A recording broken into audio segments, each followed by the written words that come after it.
أنت بدر أنت نور فوق نوري. الحمد لله رب العالمين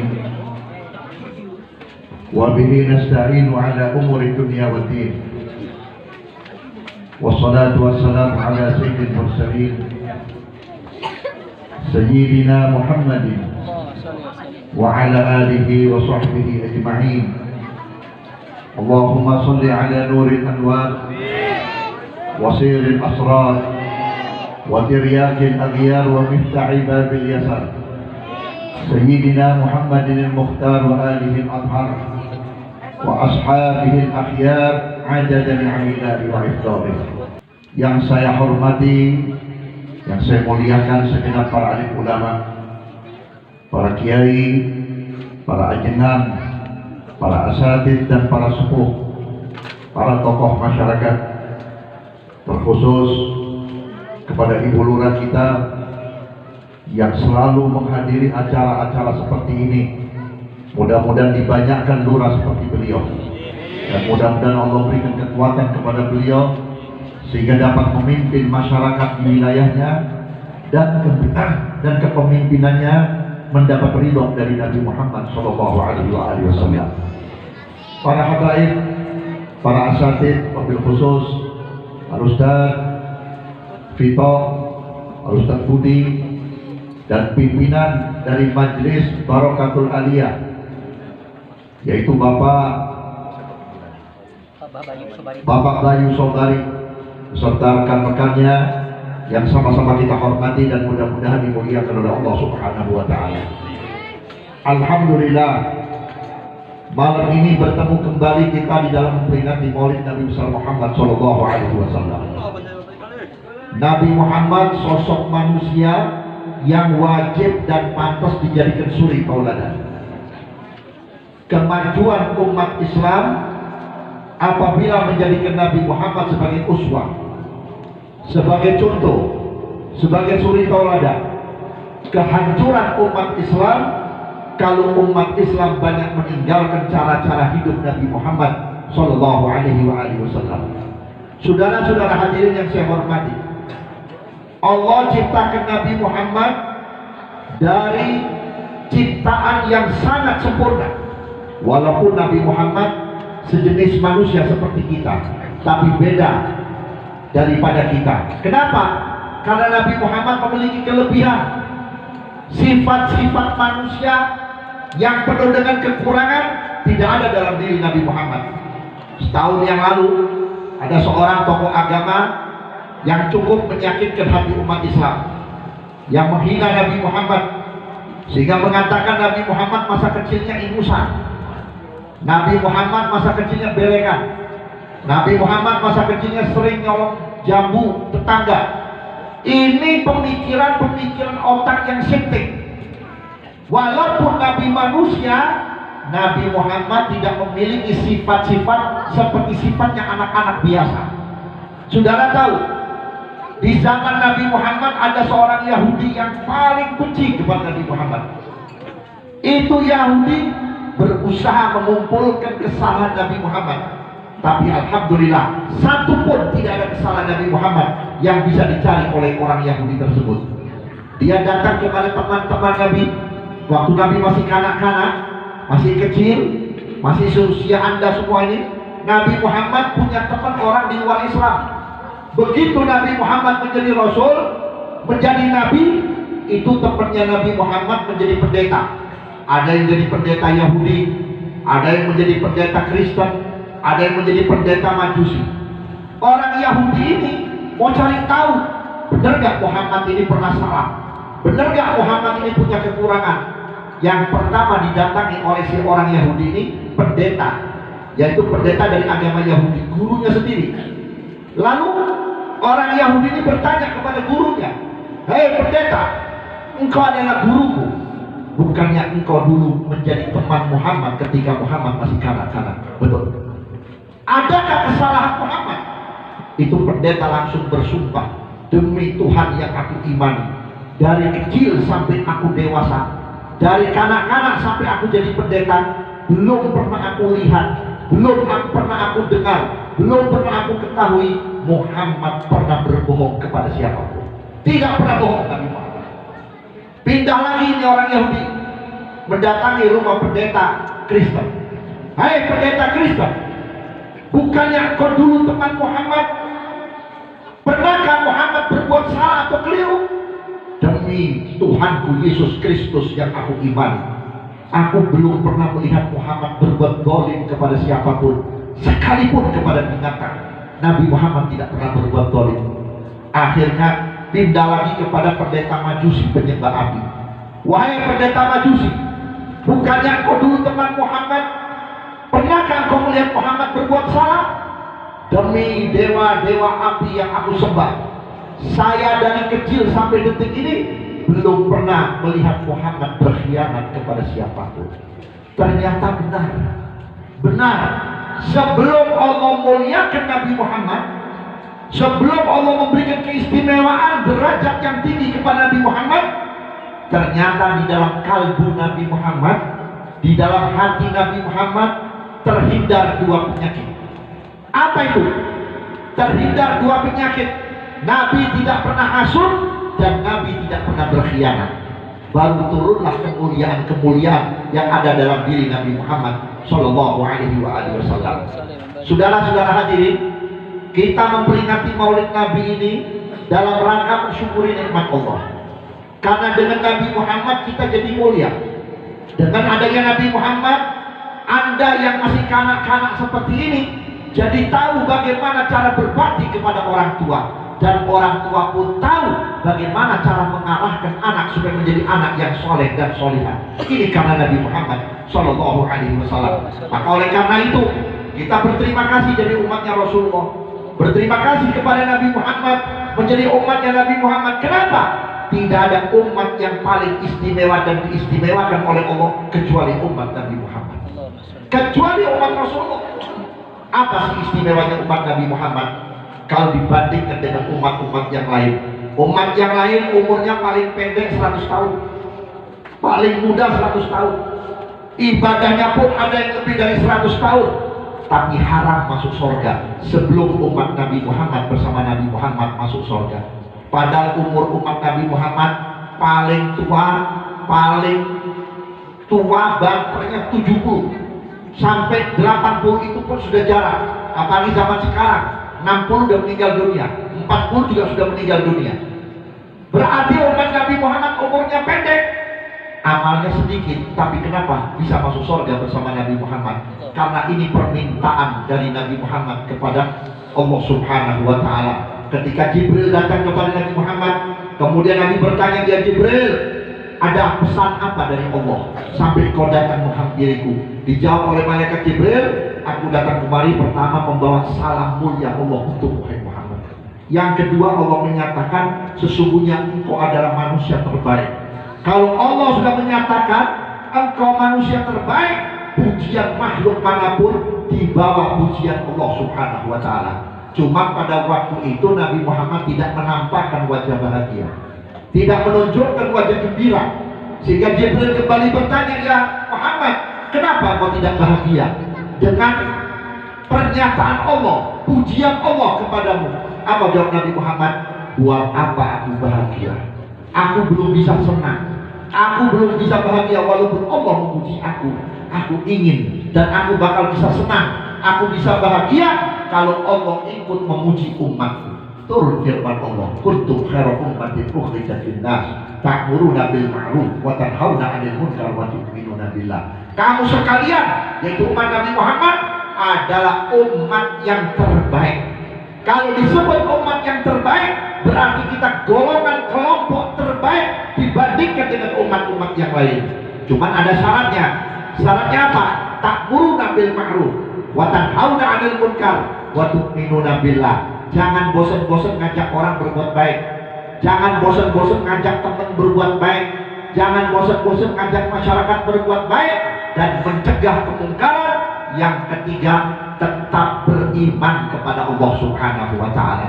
Saudara-saudara, Nabi pun pernah mengingatkan kepada kita, khiyaru ummati idza ruku tukhirallah. sebaik-baiknya umatku apabila dilihat wajahnya, wajahnya itu bisa mengingatkan kita kepada Allah. Ini umat Nabi Muhammad dari golongan mana? Dari golongan para wali.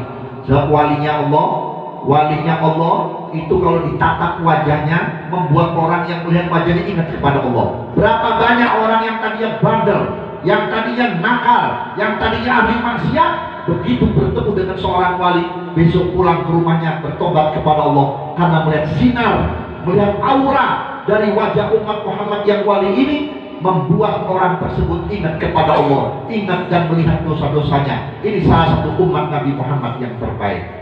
Kemudian Nabi mengatakan apa? Wasyiraru ummati al-masyauna bin namimah wal mufarriqu bainal ahibbah. Sejelek-jeleknya umatku adalah orang yang keliling ke sana kemari cuman mengadu domba. Mengadu domba orang supaya orang ini ribut, supaya orang ini berantem, supaya orang ini benci, supaya orang ini kesal, supaya orang ini tidak terjalin persaudaraan. Padahal yang diadu domba itu adalah umat Nabi Muhammad. Maka oleh karena itu saya pesan, ini kita tinggal di akhir zaman, kita hidup di akhir zaman. Di akhir zaman penuh dengan fitnah. Fitnah itu tidur, tapi di akhir zaman bangkit. Sehingga siapapun orang yang berbuat baik akan difitnah dan akan digunjing di mana-mana. Oleh karena itu kita yang kuat, kuat keyakinan kita, kuat iman kita, kuat niat kita. Saudara-saudara hadirin, Habib Abdullah bin Abi Bakar Al-Idrus yang ratibnya kita baca, beliau mengatakan ada 3 hak yang membuat orang menjadi mulia. Yang pertama, husnul niyah, wa husnul dhon, wa husnul khuluq. Saudara mau jadi orang baik, mau jadi orang mulia, kata Habib Abdullah itu Sahibul Ratib, 1, pasang niat yang baik. Orang kalau udah niat, walaupun belum melakukan, dia mendapat kebaikan. Sehingga Nabi mengatakan apa? Niatul mu'min khairun min amali. Niatnya orang mukmin lebih baik daripada perbuatannya. Misalkan ibu-ibu, walaupun bukan seorang laki-laki yang wajib sholat Jumat di hari Jumat, tapi dalam hatinya ngomong, ya Allah, saya kalau ada rezeki lebih, ya Allah, nanti hari Jumat saya mau titip sama suami saya atau anak saya untuk masukin uang di keropak. Pada hari Jumat belum punya uang, ibu sudah dapat pahala seperti yang ibu niat di dalam hati. Kenapa? Kalau niat dalam hati, kalau niat pasti dari hati, tapi kalau perbuatan belum tentu kita ikhlas. Kadang-kadang kita niat mau sedekah, memberi kepada anak yatim atau memberi kepada masjid, setan datang dibisikin, kalau kasih kelihatin uangnya biar mertua lu ngeliatin. Kalau nyumbang ngomong supaya tetangga pada tahu. Kalau dia gak punya iman, gak punya keyakinan, dia ikuti omongan setan, 1 kali beramal soleh dengan dasar riya, dengan dasar ujub, 70 tahun amal yang dicolek oleh Allah Subhanahu wa Ta'ala. Ini saudara-saudara. Maka oleh karena itu, berniatlah yang baik. Kita datang ke tempat ini, dari rumah datang ke tempat ini, niat duduk untuk berzikir, mendoakan bangsa kita, masyarakat kita, umat Islam lewat Ratib Al-Idrus, lewat pembacaan maulid. Kita dari mulai buka pintu sampai detik ini, malaikat belum naik, terus mencatat, sehingga nanti dilaporkan oleh Allah catatan daripada amal yang soleh. Kenapa? Kita niat karena Allah, tujuan kita karena cinta kepada Nabi Muhammad Shallallahu Alaihi Wasallam. Yang kedua, husnul dhon, bersangkalah baik kepada Allah, bersangkalah baik kepada manusia. Kalau kita berdoa minta kepada Allah, jangan suka ngedumel. Ya Allah, katanya siapa yang berdoa kepadamu diijabah, kok nyatanya enggak ya Allah? Kenapa ya Allah? Saya udah bertahun-tahun sholat kok nggak kaya-kaya, tetangga sebelah nggak pernah sholat kaya ya Allah. Mobilnya 2, rumahnya 3, punya motor, kok saya nggak kaya-kaya ya Allah? Maaf ibu-ibu, bapak-bapak, Allah lebih tahu rahasia kita. Allah lebih tahu siapa kita. Ada orang kalau dikasih duit bangor, bandel, malas sholat, malas ngaji, malas bergaul dengan tetangga, malas bergaul dengan masyarakat. Tapi kalau duitnya belum dikasih oleh Allah, dia baik. Punya pisang 2 potong bagi-bagi sama tetangga, punya makanan bagi-bagi sama tetangga. Tapi kalau sudah kaya, jangan pun pisang satu potong. Tetangga bertanya aja kadang-kadang nggak mau nyapa. Malah rumahnya dikasih merah, dibangun rumahnya, ya, dibangun bagus, terus dikasih pagar yang bagus, dikasih merek. Awas anjing gawat.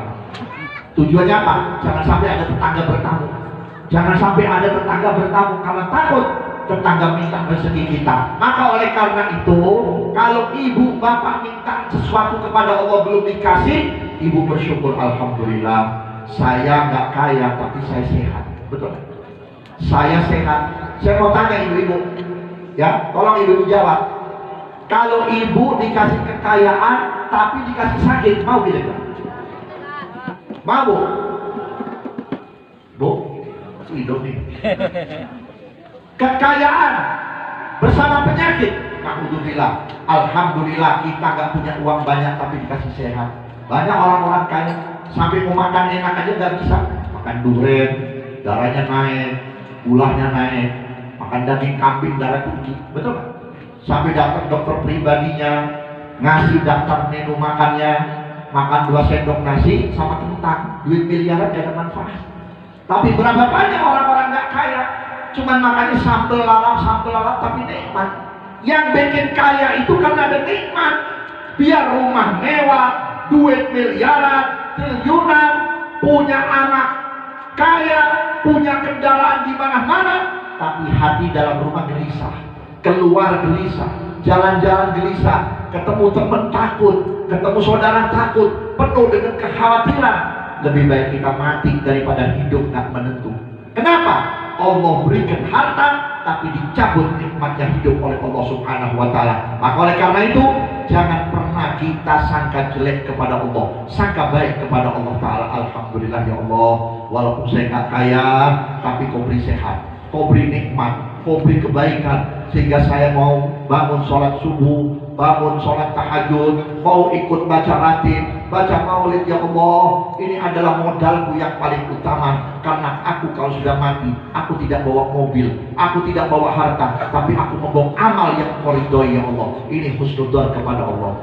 Kemudian husnudzon kepada manusia. Jangan gampang-gampang kita ngejelekin orang, ya. Kita misalkan ketemu orang, mohon maaf, ada orang nggak pakai jilbab atau nggak pakai kerudung, ya, jangan kita cela. Kita doakan, ya Allah, berikan hidayah orang ini ya Allah, supaya dia mau menutup auratnya ya Allah. Sebab kalau kita cela, kita caci, dia punya dosa pindah kepada diri.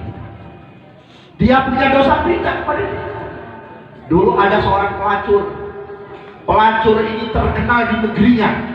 Sampai kalau jalan, anak-anak kecil diteriaki, hei ahli neraka, hei ahli neraka, hei ahli jahanam. Subhanallah, ini pelacur pulang tengah malam. Begitu pulang tengah malam haus, dia mau cari warung, sudah gak ada warung. Cari tukang dagang minuman, gak ada. Yang ada sumur tua. Sumur pada waktu itu, zaman itu paling cetek 50 meter. Tidak ada embernya, tidak ada tambang untuk mencari air. Dia kumpulkan dahan-dahan pohon korma, disambung diikat, kemudian dia buka selopnya. Begitu dibuka selopnya, dia tengkurap, dia ambil air dengan susah payah. Begitu dapat cuma sedikit ini, sedikit dia dapatnya. Begitu mau diminum, dia lihat sebelah kanan ada seekor anjing yang kehausan. Lidahnya sudah menjulur dan lidahnya sudah meneteskan air. Anjing kalau sudah meneteskan air liur, berarti sudah sangat lapar, sangat haus. Ini pelacur berkata, ini kalau saya minum, mati ini anjing. Gak mungkin anjing bisa mencari air. Diberikan kepada seekor anjing. Kemudian dia buka selopnya lagi, sepatunya lagi, dia ambil air, dapat segitu juga, diminum. Setelah diminum dia pulang. Begitu pulang ternyata Allah ridho kepada ini perempuan. Allah ridho kepada ini perempuan. Di dalam tidurnya diimpikan, diperlihatkan orang-orang di neraka jahanam, di mana orang-orang ahli zina sedang disiksa oleh Allah Ta'ala. Bangun ini pelacur, langsung berkata, ya Allah, saya mulai detik ini sampai akhir hayat saya, ya Allah, saya bertobat kepadamu ya Allah. Saya berhenti menjadi pelacur ya Allah. Saya tebus saya punya dosa. Saya tutupi saya punya kekurangan dengan amal ibadah ya Allah. Mohon diterima tobat saya ya Allah. Subhanallah, ini pelacur tanpa diketahui oleh masyarakat. Ternyata ini pelacur sudah tobat kepada Allah. dan sudah beribadah kepada Allah, dan ibadahnya luar biasa, bahkan lebih daripada ibadahnya ulama yang ada di kampung tersebut. Satu waktu ini pelacur meninggal dunia. Begitu meninggal dunia diumumkan tidak ada satu orang yang mau datang untuk takziah, untuk merawat itu jenazah. Baik ulamanya pun sudah tidak mau menyolatkan. Akhirnya ada tetangga yang baik hati, satu keluarga itu tetangga datang ke rumah itu pelacur, merawat itu jenazah, dimandikan, dikafankan, disolatkan, lalu dimakamkan. Begitu dimakamkan, malam itu seluruh ahli kampung, seluruh ahli desa diimpiin itu pelacur ada di surga.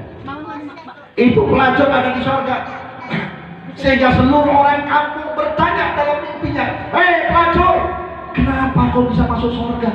Padahal perbuatanmu suka berzina, siang malam kau menjual diri, maksiat, dan aku belum pernah lihat kau sholat dan ibadah. Apa jawab seorang pelacur? Aku diampuni oleh Allah hanya gara-gara memberi seteguk air kepada seekor anjing. Bagaimana kalau kasih minum yang baca maulid? Bagaimana kasih makan kepada yang baca maulid? Mungkin lebih daripada itu. Maka oleh karena itu, Allah kalau sudah ridho kepada hambanya, gak melihat amalnya besar. Mungkin di sini ada anak muda yang dikenal preman atau koken, rambutnya panjang, orang pada ngejelek-jeleki. Satu waktu itu pemuda lagi jalan, tiba-tiba melihat paku yang berkarat. Lalu pemuda itu berkata, ini paku kalau nggak saya buang, nanti kalau kena kaki orang, bisa tetanus, bisa mati. Dibuang. Dan ini pemuda tidak minta pujian. Subhanallah, itu pemuda sampai mati belum tahu kalau sudah diampuni dosanya oleh Allah. Gak tahu tuh pemuda kalau sudah diampuni oleh Allah. Maka disinilah kemurahan Allah itu luar biasa. Maka kita harus husnudzon, sangka baik kepada manusia. Belum tentu orang yang kita lihat jelek itu jelek, mungkin sudah diampuni oleh Allah Subhanahu wa Ta'ala. Jangan suka mencaci, jangan suka menghina orang, terlebih-lebih anak-anak muda yang belum mau sholat. Harapan kita berdoa, mohon kepada Allah, mudah-mudahan itu pemuda mau sholat, barangkali besok sholatnya lebih baik daripada kita sudah haji. Hadirin yang saya hormati, yang ketiga kata Habib Abdullah Idrus, husnul khuluq, berakhlak baik. Pertama, baik niat, baik sangka. Yang ketiga, baik pribadi, baik perangai dalam kehidupan. Saudara-saudara, umat Nabi Muhammad mulia bukan pakai sorban. Umat Nabi Muhammad mulia bukan bisa pidato. Umat Nabi Muhammad mulia bukan jidatnya hitam banyakkan tahajud. Umat Nabi Muhammad mulia memiliki adab dan akhlak. Sholat benar, pasti dia punya akhlak. Puasa benar, pasti dia punya akhlak. Punya ilmu yang benar, pasti dia punya akhlak. Kenapa? Mendakwakan agamanya Nabi Muhammad bukan dengan dalil, bukan dengan teori bicara, tetapi dengan perangai, dengan akhlak yang mulia. Lihat Nabi Muhammad 23 tahun bisa merubah keadaan dunia menjadi keadaan yang bertauhid. Lihat nabi-nabi yang lain. Nabi Nuh sekian tahun cuma 8 umat. Nabi Nuh berapa puluh tahun dia berdakwah cuma dapat 8 orang. Tapi Nabi Muhammad 23 tahun bisa merubah keadaan dunia, orang gak beriman jadi beriman. Apalagi sekarang saudara-saudara, umat Islam banyaknya bukan di Saudi sekarang ini. Umat Islam banyaknya bukan di Mesir, tapi umat Islam sekarang tumbuh subur di Amerika, tumbuh subur di Soviet atau di Rusia. Umat Islam tumbuh subur di negara-negara kafir. Kenapa? Karena mereka mencontohkan Islam dengan akhlak yang baik, dengan tata krama yang baik. Tapi kita bagaimana bisa menyebarkan Islam kalau kita sendiri nggak punya akhlak? Satu contoh saja ya, satu contoh. Kita punya motor, knalpotnya suaranya keras. Jam 10 malam orang di gang kita, di kampung kita sudah istirahat, betul tidak? Kita nggak matikan itu knalpot, malah kita jalan dengan motor dengan suara yang kencang. Ada tetangga yang lagi sakit, ada tetangga yang punya penyakit jantung yang nggak kaget, akhirnya nggak bisa tidur, tersiksa satu malam, enak-enak tidur, kaget suara knalpot, akhirnya nggak bisa tidur. Apa antum berani menanggung dosanya? Berani menanggung kekeliruan antum? Tanggung jawab. Kenapa? Nabi mengatakan mengganggu satu umat Muhammad, menyakiti hati umat Muhammad sama dengan menghancurkan Ka'bah 70 kali. Menyakiti hati umat Muhammad seperti antum menghancurkan Ka'bah 70 kali. Menyenangkan hati umat Nabi Muhammad, membantu hatinya umat Nabi Muhammad, apalagi membantu dakwanya, membantu majelisnya. Gak perlu kita bangun masjid, kita memberi dengan ikhlas, membantu dengan ikhlas, sama dengan membangun 70 Ka'bah. Ini kemuliaan umat Nabi Muhammad. Mudah-mudahan Allah limpahkan rahmat hidayah kepada kita semuanya. Saya akhiri, sebelum saya akhiri, saya minta antum yang istiqomah. Walaupun usia antum masih anak-anak, berapa umur antum? 10, 11, ya. Berarti benar-benar nih kadernya luar biasa Ustaz Budi ini. Masya Allah. Mudah-mudahan antum menjadi kader-kadernya umat Nabi Muhammad, menjadi orang-orang disayang oleh Rasulullah dan disayang oleh Sahibul Ratib, disayang oleh para aulia. Sebab apa? Allah tidak melihat hambanya kecil atau dewasa, tua atau muda, asal niatnya benar langsung dimuliakan oleh Allah Subhanahu wa Ta'ala. Saya bersyukur, berterima kasih. Berapa kali saya ceramah di tempat yang di bawah bimbingan Ustaz Fito, yaitu Majlis Al-Anwar. Saya bertemu dengan Ibu Lurah yang Masya Allah luar biasa. Saya sampai berkata dalam hati, mudah-mudahan di Ciawi ada lurah seperti beliau. Mudah-mudahan di mana-mana saya dakwah ada lurah seperti beliau. Demi Allah, di Kabupaten Bogor ini baru 2 orang yang saya lihat. Satu, lurah di kampung Kota Batu, sama lurah di Kalisure. Sama-sama perempuannya, tapi kalau ada pengajian dia semangat. Ada pengajian di depan, dia bantu, dan bahkan didukung, dibela. Itu pengajian. Pemimpin yang model begini, Rasulullah yang doain, bukan saya. Yang pemimpin yang model begini, Nabi Muhammad yang doain, bukan kiai, bukan hatib. Kalau Nabi Muhammad yang doain, Allah kabulkan. Mudah-mudahan Allah selamatkan beliau, dan Allah selalu berikan beliau di hati umat dan masyarakat, insya Allah. Kurang dan lebihnya mohon maaf. Assalamualaikum warahmatullahi wabarakatuh.